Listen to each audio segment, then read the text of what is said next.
Hi 2 மாதம் கழிச்சு பாப்பாவுக்கு திரும்பவும் ஒரு பிளட் டெஸ்ட் எடுக்கணும்னு டாக்டர் சொன்னாங்கன்னு சொன்னேன்ல, அந்த செக்கப்க்காக தான் நாங்கள் இப்போ போயிட்டுருக்கோம். நாங்கள் மதியமாக தான் கிளம்புனோம். நாங்கள் கிளம்பும்போதே மழை வந்துட்டு இருந்துச்சு. எங்களுக்கு மதியம் 1:15க்கு தான் அப்பாயின்மெண்ட் கொடுத்துருந்தாங்க. அதனால பாப்பாக்கு காலையிலேயே நான் சிக்கன் லிவர் குக் பண்ணி சாப்பிட வச்சுட்டு தூங்க போட்டுட்டேன். பாப்பா வந்துட்டு ஹாஃப் ஸ்லீப்லேயே நான் அப்படியே தூக்கிட்டு போயிட்டேன். அங்கே போய் நம்மளுக்கு ஏதாவது கன்சர்ன் இருந்துச்சுன்னா, ஒரு டேப் குடுப்பாங்க. அந்த டேப்ல வந்துட்டு நம்மளுக்கு என்ன கன்சர்ன் இருக்குன்னு சொல்லி ஃபில் பண்ணி குடுத்துட்டு, அதுக்கப்புறம் டாக்டர்ஸ் கிட்ட ஏதாவது கொஸ்டின்ஸ் இருக்கா? அந்த மாரியெல்லாம் நம்ம ஃபில் பண்ணிவிட்டு வெயிட் பண்ணிட்டு இருந்தோம்னா நம்மள கூப்பிடுவாங்க. வெயிட்டிங் ஹால்ல ஒரு ஃபிஷ் டேங்க் இருக்கும். அங்கலாம் வந்துட்டு பாப்பா வந்துட்டு நல்லா விளையாடிட்டு இருப்பாங்க. ஒன்ஸ் வந்து அவங்க அந்த ரூம்குள்ள கூட்டு போனோனயே பாப்பாக்கு கண்டுபிடிச்சுருவாங்க. நம்மளுக்கு இன்னைக்கு ஊசி போட போறாங்க அப்படின்னு சொல்லி கண்டுபிடிச்சு நல்லா அழுவ ஆரம்பிச்சுருவாங்க. ஒரு வெயிட் கூட செக் பண்ண விட மாட்டாங்க. அந்த அளவுக்கு அழுவாங்க.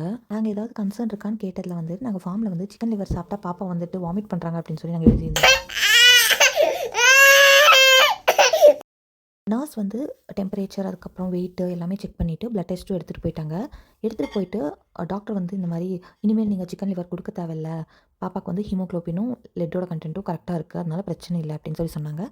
அதே மாரி இன்னைக்கு போட வேண்டிய வேக்சினும் போட்டுட்டு வந்துட்டோம். அப்படியே நாங்க வீடு மாறுனதுனால அட்ரஸ் என்னால ஆன்லைன்ல சேஞ்ச் பண்ண முடியல. அதனால யுஎஸ்பிஎஸ் போய் டைரக்ட்டா ஃபார்ம் ஃபில் பண்ணி குடுத்து அட்ரஸ் சேஞ்ச்க்கு எழுதி குடுத்துட்டு வந்துட்டோம். நாளைக்கு ஒரு வீடியோல பார்க்கலாமா? பாய்.